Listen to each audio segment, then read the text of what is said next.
Good morning, everyone. You'll have to bear with me for the lack of production to this video. I myself am, dealing with a job loss, so I will be making a lot more videos on YouTube, most likely going forward, because of the fact that after 4 years, I no longer have the job I had, and I got 3 kids to feed. So if you do want to support the show, go over to patreon.com/Joe Cronin Show. That is one of my other sports shows. You may not enjoy that one. I cover many different things: sports, news.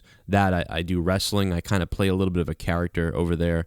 We're mostly over here. This is kind of the real deal, I guess, usually. So if you guys want to support this show, among all my shows, the link is in the description box down below if you want to go there and help. That being said, let's get to this Donald Trump story. The president has tweeted that he may seek to cut federal funding for the University of California, Berkeley, after violent protest forced the cancellation of a speech by Milo Yiannopoulos. He's, of course, a conservative speaker. He's also gay, gay rights, things like that. He was actually banned from Twitter for no reason, really. Basically, Milo Yiannopoulos said something about Leslie Jones being ugly in her movie Sucking. And then a lot of his fans who saw that went over there and said other things to her. And because of that, Twitter banned Milo, which is ridiculous. But we know how Twitter is, because they banned me for asking MTV why they hate white people. I simply made a little bit of a sarcastic joke, but very real at the time, since MTV basically released a racist video towards white people, which, by the way, normally I'm all in favor of racist type of jokes. If they're sort of along the lines of jokes, and they're actual jokes, I'm cool with it.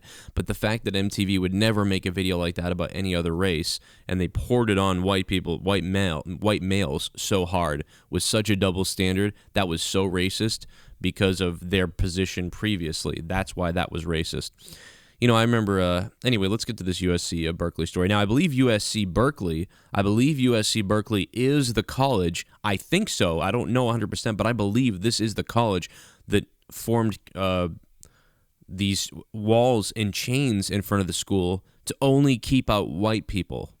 So they were trying to keep out white students who had no idea what was going on. These kids were coming in. They're actually the minority in the school. The white kids are the minority. They're trying to enter in the school, and they were being pushed away and shoved away and disallowed entrance, or they had to go way around the back or something like that. See, that's terrible. Any group. I don't want anybody ever singled out like that. I don't want a black person singled out like that. Oh, anybody. Nobody should ever feel that way.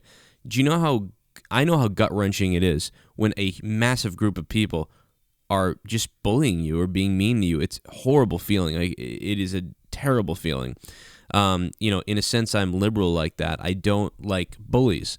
But at the same time, everybody can't just get a ribbon. Sometimes bullies are necessary, but it's not necessary for an entire group of people to keep you from getting in the school because you're white or because you're black or because you're any color. So USC Berkeley has some fucking problems. Let's state that right off the bat. But here's the deal. Now, to the university's defense, what they're trying to say is that they were protesting peacefully out there for Milo Yiannopoulos' a speech that ended up being canceled because of the violence. And basically, the college is saying that 150 to 200 people came in that had nothing to even do with the school, wearing masks and things like that. I still hold the college responsible somewhat, because they were holding the rally or whatever it was. If they didn't have the proper security there to keep the thugs out, well, then that's their problem. But I do sympathize if these thugs came in and took over what was supposed to be a peaceful protest. But if the people that were protesting remained and egged them on, well, then we have a problem, and there's got to be video footage of that somewhere. Donald Trump is taking the extreme other side of that and saying if the UFC Berkeley does not allow free speech practices, violence, and on incident, people with a different viewpoint, no federal funds. So there are people injured because of these violent protesters. There are people injured. So Donald Trump is saying, okay, you want to be baby assholes? Well, we're gonna defund you. Now, remember, guys, I'm not the biggest Donald Trump supporter at all. In fact, I've voted liberal in the past mostly. I've never voted for a Republican, and I still haven't. I didn't vote for Trump. I did kind of cheer him on, though, in a way. I will say that.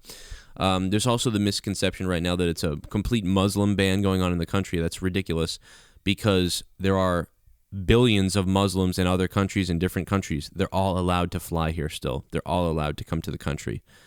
The ban right now is only on, I believe, 7 countries, and they were the ones that Obama warned about.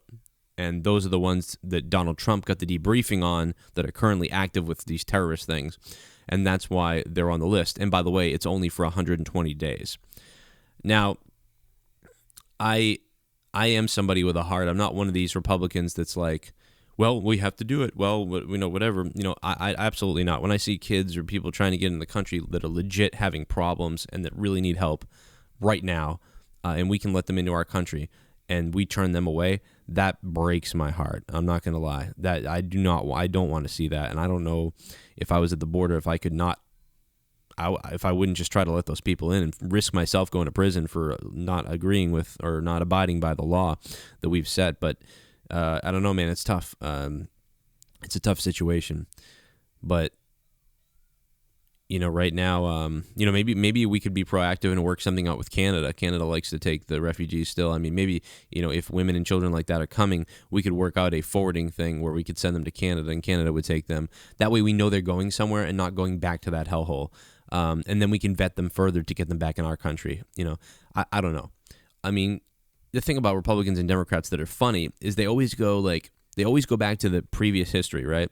Like the people that want to ban guns now, the Republicans will say, well, we don't ban guns because it's we have the right to bear arms. And then the Democrat will say, yeah, but they didn't plan on us having AK-47s and stuff like that.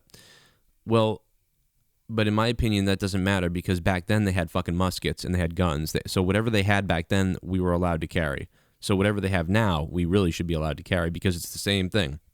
Because if someone comes to take your guns, they might bring some big ass guns. If you need to if you're going to have to overthrow the government someday, if something crazy happens, you better have some better weaponry than they have, or at least as good a weaponry to have a chance. So I disagree with the fact that, they have to, we don't need to have that law anymore because the guns have changed. Our forefathers didn't know the guns were going to be this crazy. I get that. But so then on the same token, give us you're poor, you're hungry, you're tired, or whatever.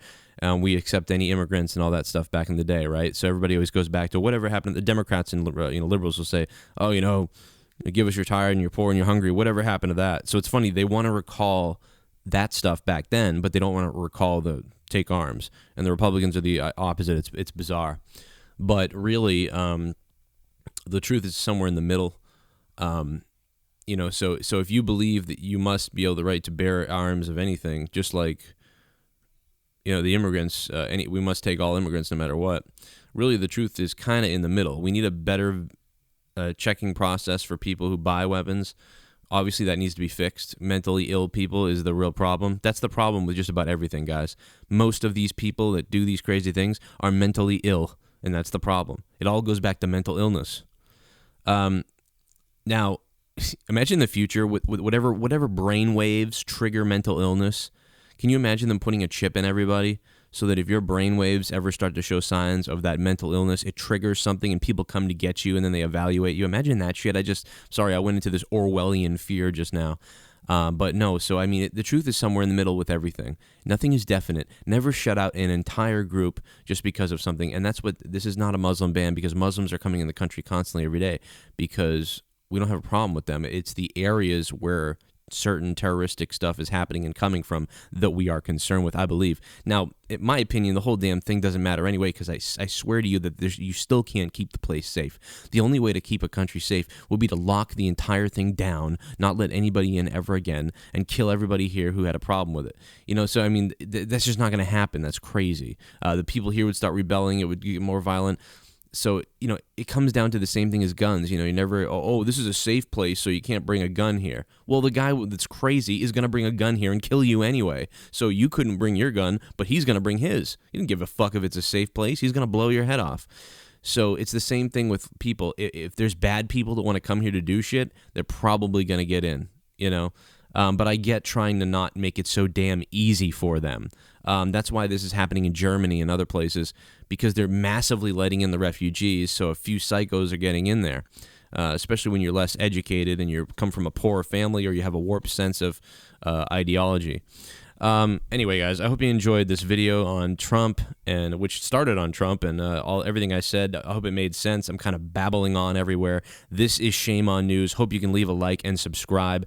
I will be back with way more videos than normal because, again, I lost my 40-hour job of 4 years, 3 kids, and I have a lot of... I'm freaking out a little bit, but I'll tell you what, I will be making constant videos now because of that, so you will benefit from it, I suppose. And if you guys want to support me, it's patreon.com/Joe Cronin Show. And I will leave the link in the description box below where you can support if you guys like my content and you want to back it more. I appreciate it. This is Shame on News, and you can't handle the news.